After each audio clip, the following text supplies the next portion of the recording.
Hello, everybody. Thank you for joining us tonight. My name is Laura Crunker, and we're going to begin sharing our presentation here. Just a second. Let me go ahead and share my screen. Glad you are attending tonight's Tuesday talk on alternative learning options.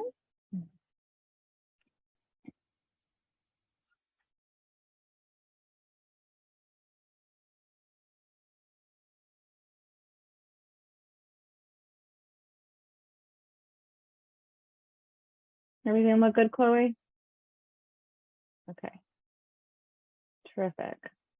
Well, once again, thank you for joining us tonight for our Tuesday talk on alternative learning options. Our Tuesday talks are part of our adult learner series options that we have for students. We work with a variety of adult learner students. You might identify as being a Phoenix student, a transfer student, justice impacted, military affiliated, or first gen student, and we're happy to assist all of you as you're working towards completing your degree at Wayne State or looking towards returning to Wayne State to complete your degree.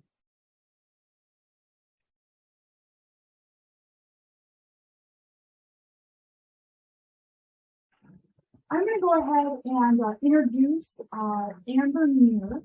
She is the advisor for the Warrior Way Back program. She is not with us today, but she is an important person to know when it comes to our programs.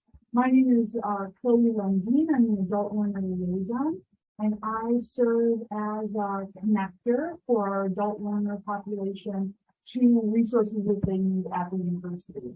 So it's wonderful to see a couple of people here. Thank you so much for joining us. Hey, my name is Laura Karanker, as I said a moment ago, and I'm an academic advisor on our adult learner success team. So pretty much do what Chloe does, just helping, assisting students as they're returning to Wayne State or looking to get started at Wayne State, provide advice on majors. I also advise for the Phoenix program. Pretty much if we don't know the answers, we can find them for you, is what we like to say.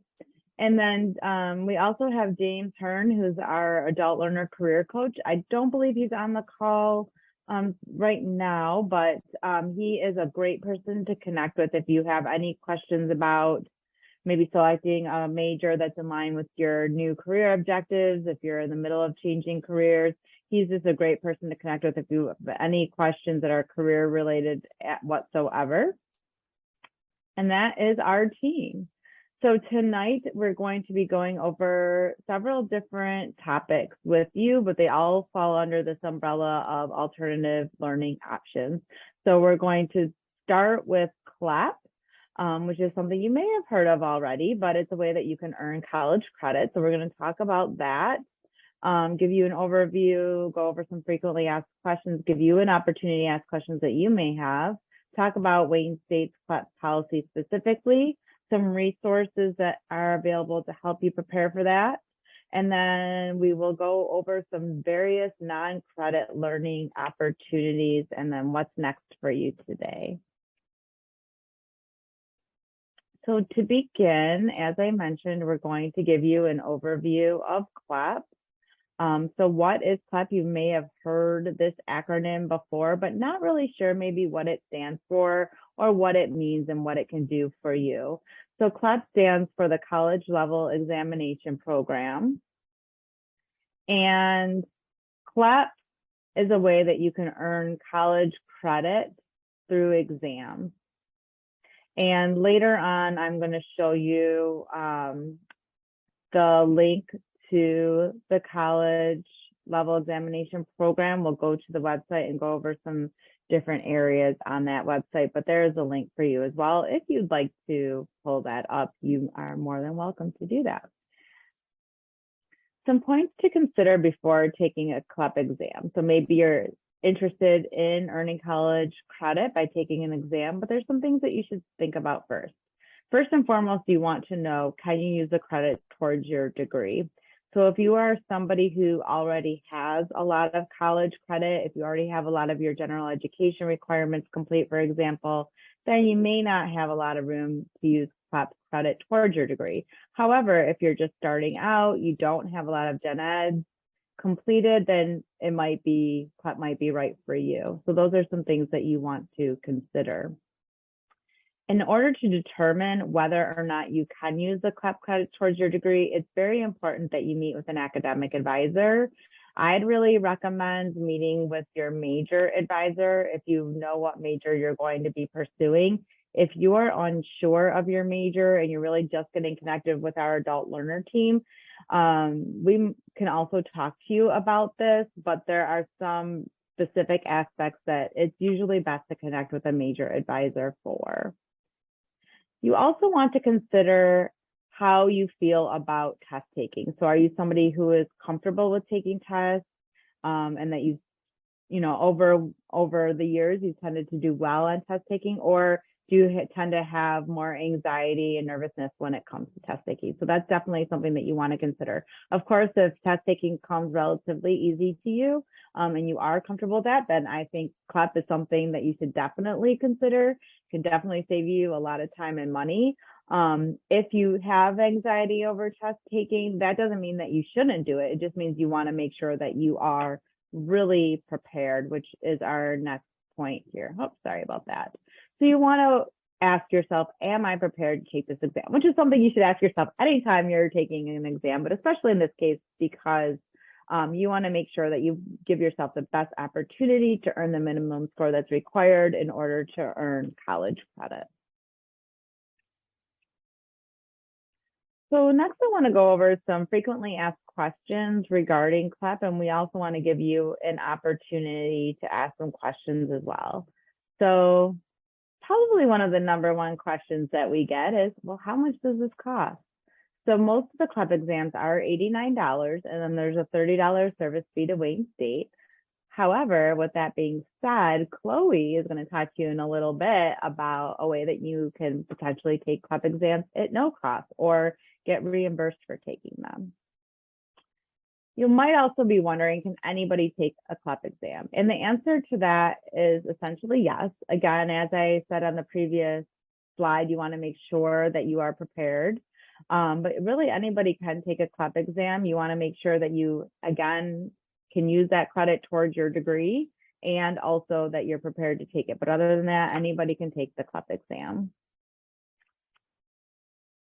You might also be wondering, well, I'm interested in earning this college credit for taking an exam, but I haven't been in school in a really long time. Am I still able to take it? Sometimes students wonder if they have to be enrolled in a specific college to take a Clep exam. But you can, even if you haven't been in school in a while, you can take Clep exams. I would say actually many of the people that I recommend to take Clep exams are folks who maybe graduated high school a while back. Maybe they've been in the workforce for a long time and they have developed a skill set in particular areas, and maybe they're a really good writer. They're a history buff and they read a lot of history books. Those are some of the students that I'll often recommend taking a Clep exam because even though they haven't been taking college classes, they do have a lot of knowledge that they have acquired since high school. So those are people who would be great candidates for taking a Clep exam. Where can the exams be taken? That is, again, another very commonly asked question. Clep exams can be taken remotely via remote proctoring. There are also some physical locations where they can be taken, but I believe most people are taking them remotely now. I started kind of with COVID, and I just think that that's the dominant way in which they're taken now. So for the remote proctoring, you just need to make sure that you have a PC or laptop. Google Chrome is the preferred web browser. Make sure you have speakers, microphone, camera. You have to be in a private room. So there are some different criteria that you need to make sure that you're taking into account when taking the remote exams. And that is all listed on the Clep website, which I will show you in a little bit. So with that, I'd like to open it up, see if there are any questions. You can put them in the chat. Let me bring up my chat box here. You can ask them in the chat, or if you want to unmute, we have a small group tonight, so you can do that as well.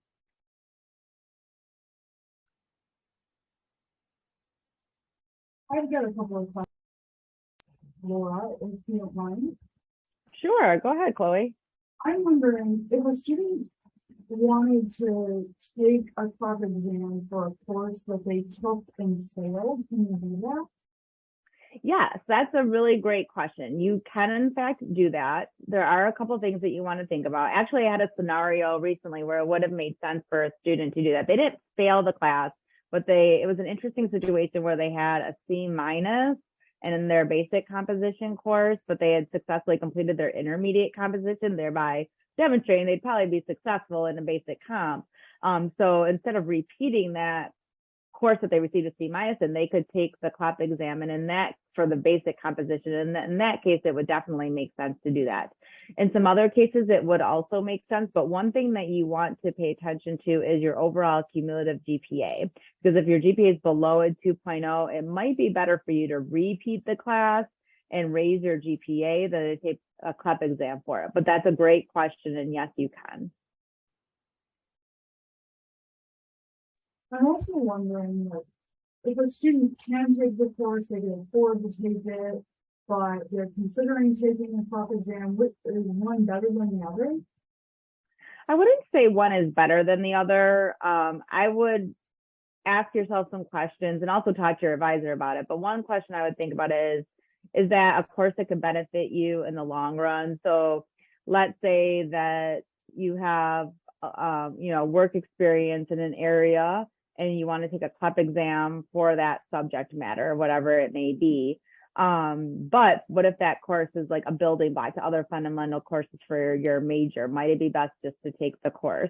But if it's something where, you can save yourself some time and money, even if you do have money for the course, I'm always a proponent of save yourself the time and money if you think you're going to be successful in it, because college degree is 120 credits and it's not cheap, right? So if you can save yourself a little bit of time and money, I think it makes sense to do that in many circumstances.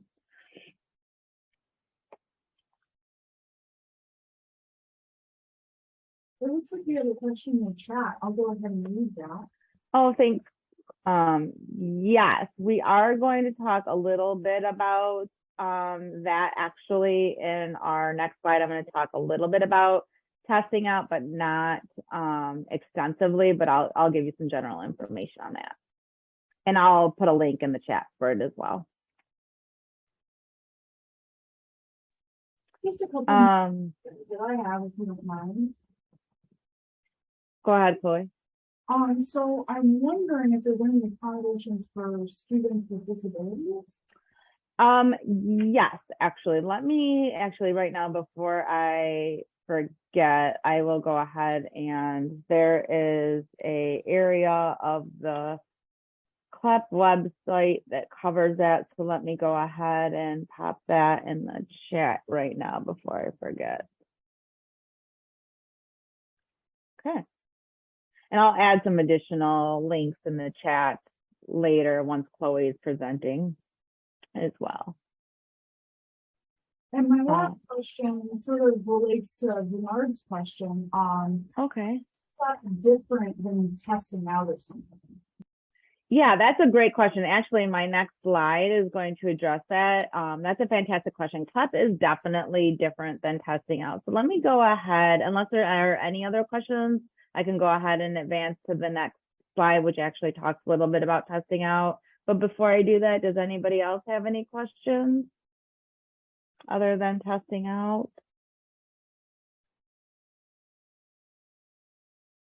Okay.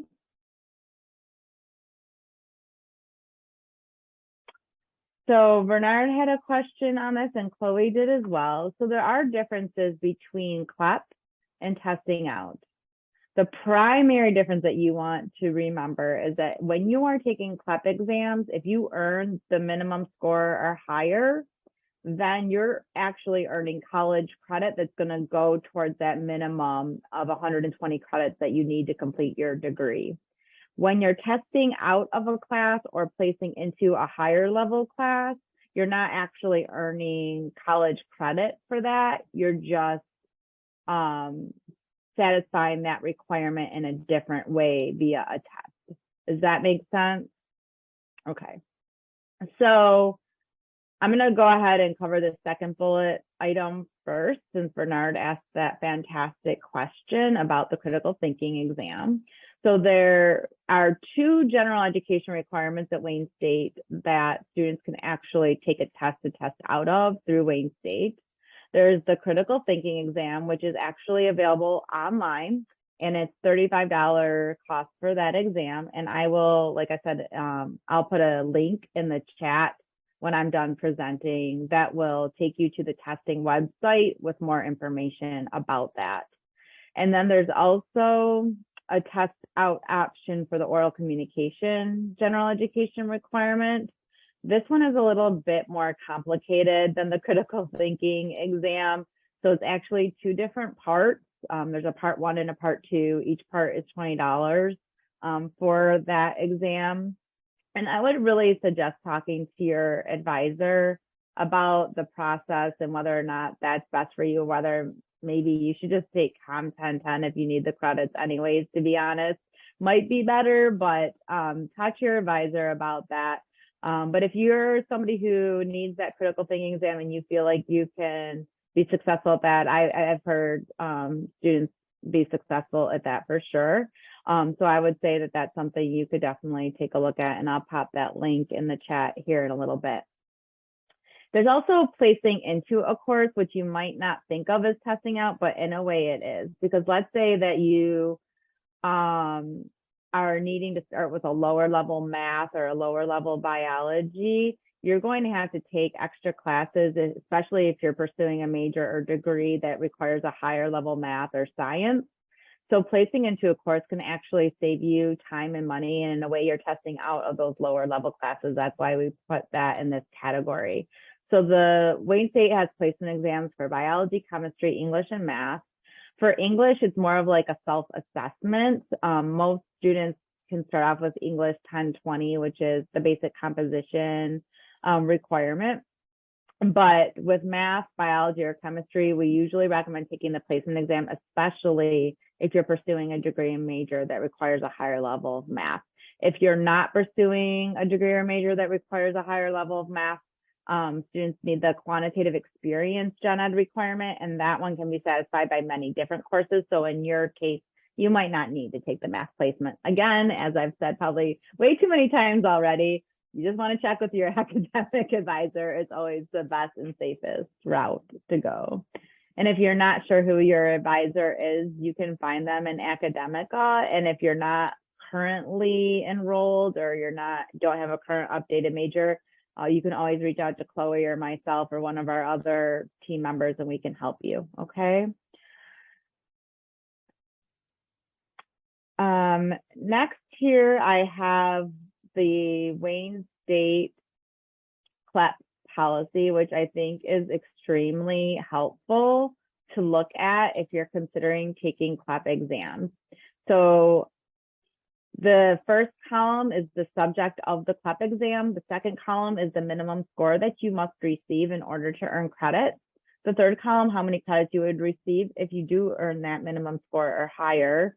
And then the fourth column, which I think is extremely helpful, is the gen ed requirement that it would satisfy. Again, I typically recommend Clep to students who are still needing a decent amount of gen ed requirements. So this fourth column will tell you which gen ed requirements. So for example, if you're like, I know a lot about political science, I know a lot about government, I'm somebody who spends a lot of time learning about all that information, then you could potentially take the American Government Clep exam.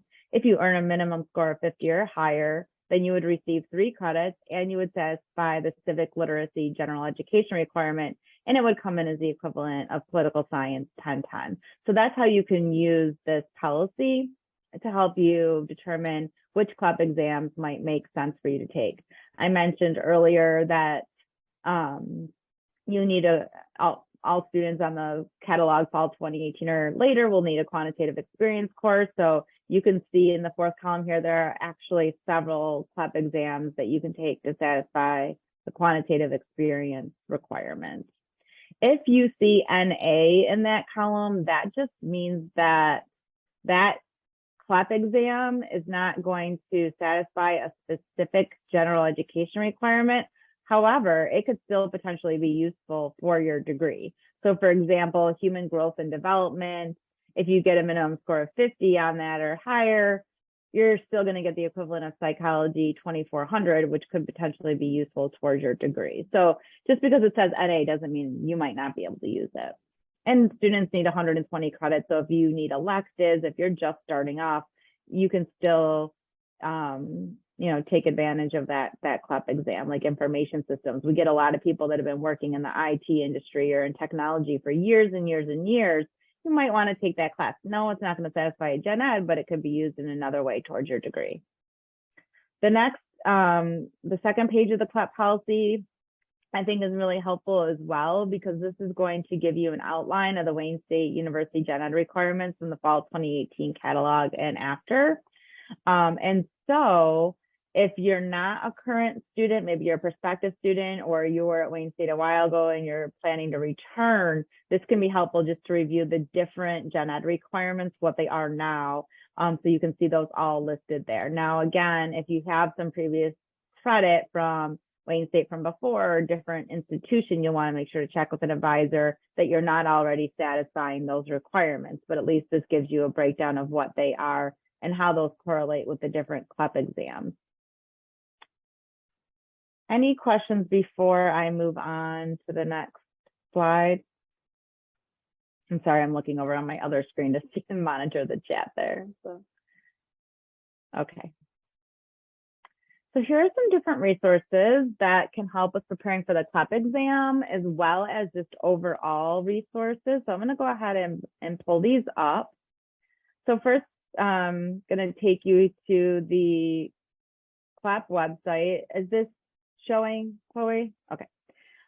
So there are different categories on the CLEP website, or different areas, I guess you can say that this is broken up into. The most helpful one is the area that says CLEP exam. So if you click on that, it's going to show you the different, you can click on the different exam topics, you can register for an exam, gives you all that information about remote proctoring that I was going over before, and then some more information about that. There are some testing centers there. I think there are a couple in the Metro Detroit area, or a little bit outside of the Metro Detroit area, but there are a couple if you're somebody who prefers to take them at a testing center. How to prepare for the CLEP exam, like definitely visit that area. All that, most of the really valuable information is underneath that header CLEP exam. So I definitely recommend checking that out. Another area that I recommend, another site that I recommend going to is our Study Skills Academy, which is part of the Academic Success Center at Wayne State. And there's lots of really great seminars, workshops, and other services that are available through the Academic Success Center and the Study Skills Academy. So whether you just need a little bit of help, maybe preparing for a CLEP exam that you're planning to take, or a class that you have coming up, I highly recommend using this as a resource. I always tell students that, your tuition dollars are going towards all the wonderful resources here at Wayne State. You definitely want to take advantage of those and utilize those. Again, whether you're taking a CLEP exam or a course, there's lots of helpful information there. The Khan Academy, it's really great to get a little bit of extra tutoring and information, not one-on-one tutoring, but like resources for specific classes. I often have students that have a lot of anxiety about taking math or statistics, for example. And so I would tell them, hey, go to the Khan Academy website, look at the information for statistics. That's the one I probably most commonly send students to. And you can see that there are lots of different resources here for like statistics and probability, and at different levels. So if you really feel like you want to start at a beginner level, you can do that.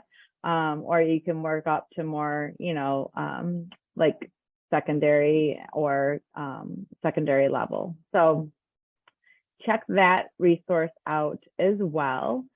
And then there is Modern State, which is very helpful for CLEP exam preparation, which my wonderful colleague Chloe is going to go into much more detail about here now. And I'm going to pop those links in the chat. And if you think of any other questions about CLEP, please feel free to include those in the chat, and I will be monitoring that. So thank you very much, and I'm going to hand it over to Chloe. All right, thank you so much, Laura. That was such wonderful information. I'll be sharing my screen here in just a moment and continuing on our presentation. I just want to start by saying that I'm really excited to share some of this information about online learning, some free resources. I'm a really big supporter and utilize a lot of online learning, free online learning resources. And so I look forward to sharing some of these with you. Go ahead and share my screen. So here you'll see, are we good? Okay, wonderful. Thank you, Laura. So Modern States is a website that helps you prepare for your a Clep exam. They like to advertise themselves as freshman year for free. So these are college level courses that are taught by top tier professors on subject matter pertinent to Clep exams. You take a course, and the Clep exam that corresponds to that course is free. It will cover the full cost of the exam as well as the sitting fee. You can't receive that until you've actually finished the course. You get the free code at the end of the completion of the course.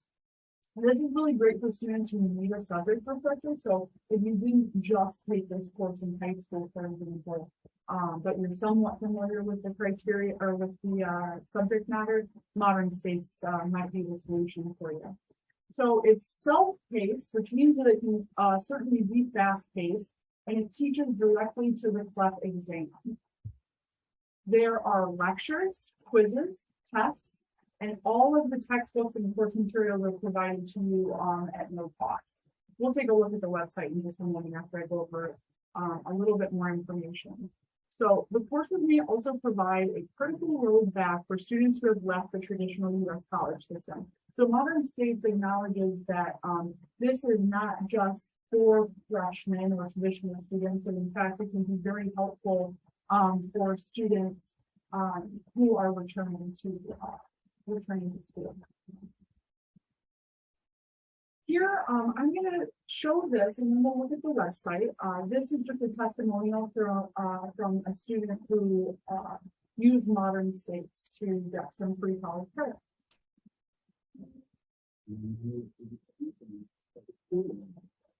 Okay, so being I've always got 10 years in IT, it's not hard for me to pick up a job, but you're never getting the Therefore, after my degree in the United States of America, the local state college, charges of $110 is relevant. That's good. In Modern States, I can sit through the entire staff, again, in my home, for free, get a stuff policy, again, for free, go through the Clep exam, bring 3 credit hours, 6 credit hours, and then it's done. And then here's my student fee, and then I'll get a check for that, which is what I can do. So it's a 15 credit hours, it essentially pays nothing. It became possible. One of the nice things about Modern States is you actually the ability to 5 to 10 minutes down, and then you've got a quiz with 5 questions, and there's 4 or 5 modules, and 6 to 8 lessons, and so you can knock out a lesson in 20 minutes, and that's nice. And you get a kid saying daddy, and a wife, and sit-down job, and just all kinds of other craziness that like the coaches and the teachers are active. It's been hitting on me. The Modern States, like I said, the United States Improvement State, move forward.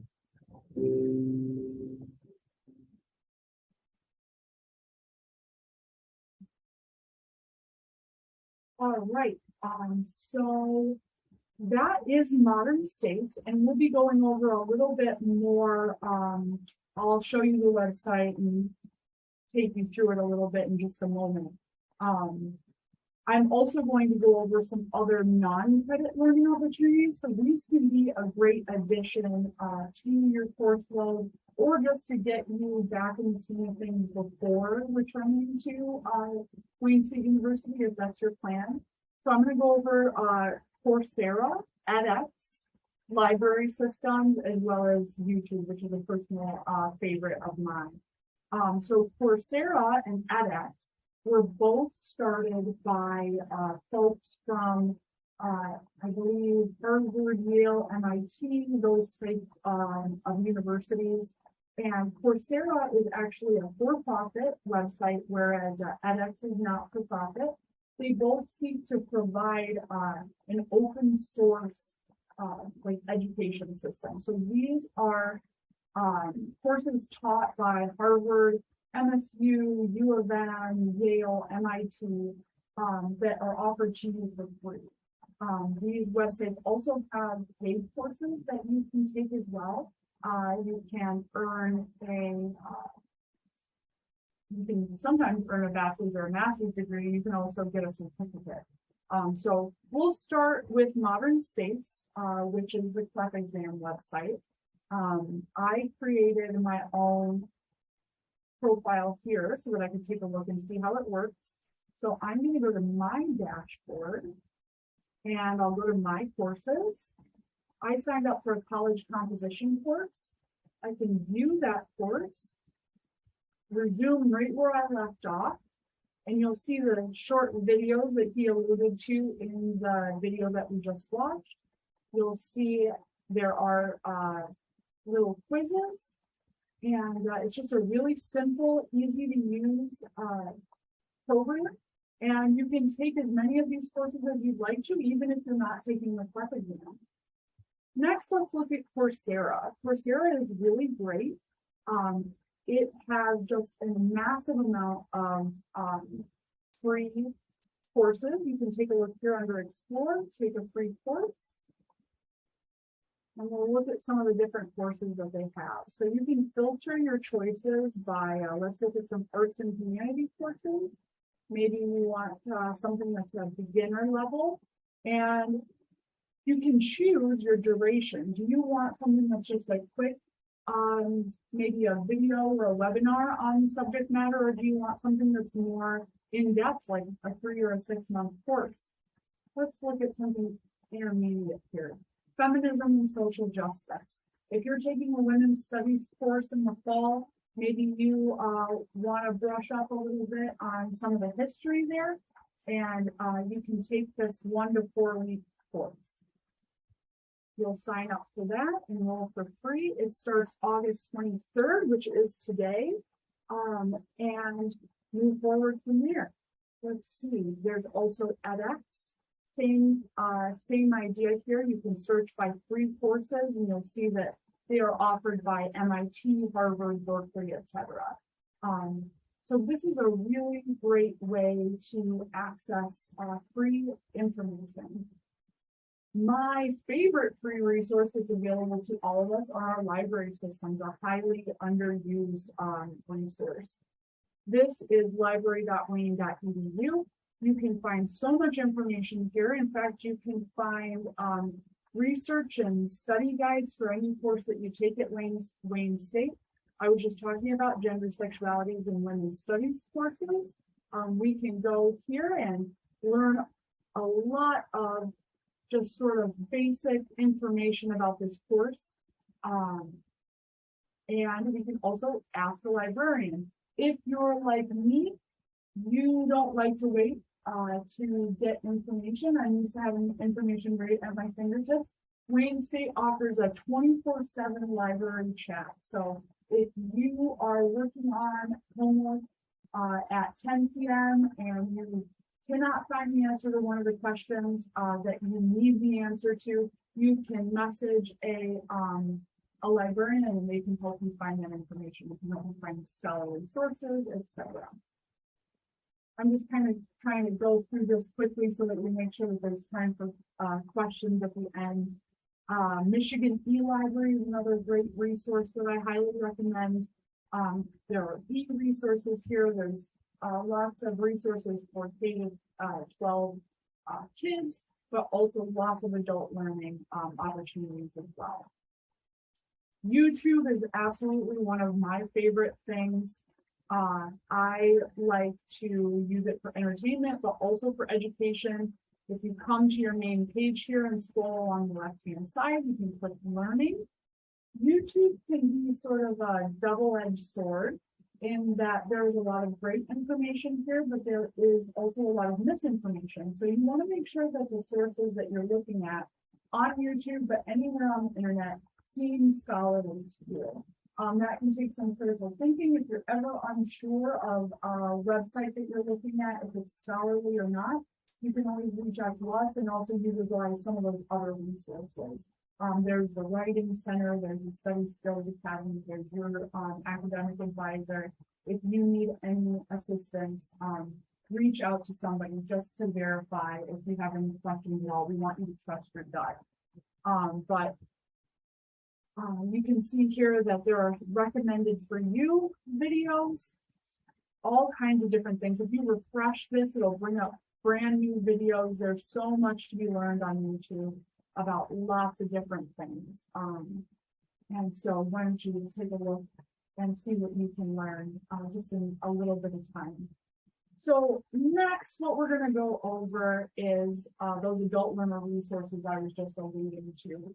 Like Laura said, there are a lot of resources that you pay for, so I highly recommend utilizing them if you need them, which I think at some point we'll all need these different resources. Let's start with Careerservices. Careerservices.wayne.edu. You can find information about jobs, as well as information on how to write a resume, resources for interview skills. You can make an appointment with a career coach. James Kern is the adult learner career coach that you can meet with anybody, and they can go over some best practices for your individual job search. Next, we're going to look at student disability services.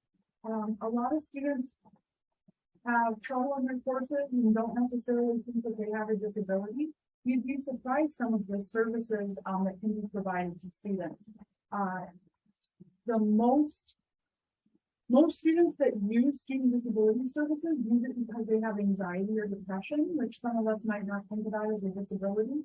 ADHD, autism, physical disabilities, all of those and more are reasons for you to use student disability services. The accommodations they can offer range from additional time to take an exam, physical accommodations, as well as a note taker, somebody who comes to class with you to help you take notes.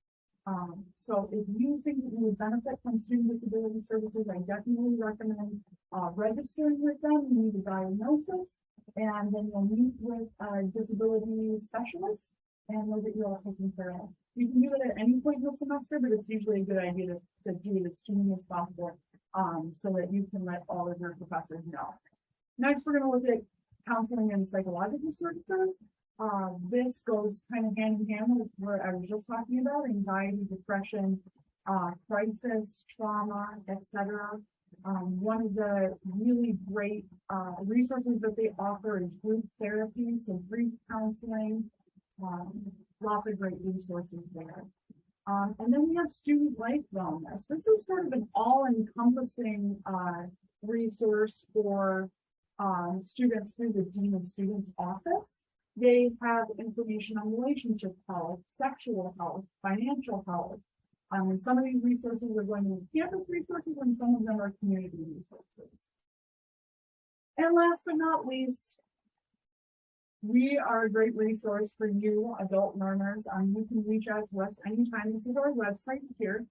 If you go to our website, you can sign up for other Tuesday talks and other events that we have going on throughout the semester. You'll see those here at the bottom of the page here. You can view lots of different events that are going on throughout the year. And you can make an appointment with us. If you go to the Adult Learner Success team, you can learn a little bit about each of us. And right here, you can go ahead and schedule an appointment.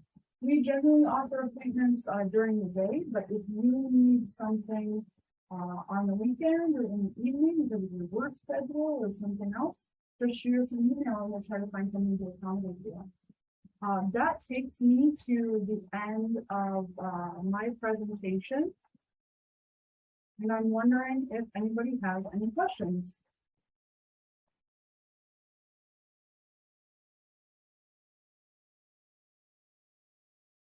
Well, if you do end up thinking of some questions, please feel free to email us, give us a call. I'll also encourage you to follow us on Instagram and Facebook. That's a really great way to connect with us, learn about things that are going on at the university and in the community. And you can always message us on those platforms. Hi, Chloe. Oh, yes. Hi, Caroline. Hi, I do have a question. I am working in education right now. I have an associate degree. I'd like to know how I can start taking classes towards my bachelor's. And I am 60 years old, so I am an adult. But I would like to still find out information. How do I get started? Absolutely. Charlene, you have taken courses at Wayne State before? No, I've never taken them at Wayne State. Okay, so the first step is going to be definitely to get you admitted to the university. So we'll have you, you said you have your associate's degree. Likely we'll have you transfer in. I can connect you with a transfer advisor. Our adult transfer advisor, his name is Doug Peacock. And can assist you definitely with that process. And then I just want to let you know that at Wayne State, as we offer a discount for students who are 60 and older. Yeah, I just learned about that. Great. Fantastic. So I think a lot of this information about Clep was probably not super pertinent to you because your associate's degree will sort of get you through those general ed requirements. How recently did you finish your associates? I'm sorry. How recently did you finish your associates? Oh, it's been like 20 years ago. Okay. It's been a while. And I just add to Chloe, I did put the link in the chat for the website where you can go to apply, Darlene. And right now we actually have an application fee waiver. So you wouldn't even have to pay the fee for the application. So I would recommend submitting the application, having your official transcript sent from where you earned your associate's degree. And then like Chloe said, we can connect you with Doug, also our transfer advisor. But the sooner you do that and have your transcript sent, then the quicker those can be evaluated and we can get you in the system and give you a good picture of what you would have remaining and if there is room for any type of clap or anything like that.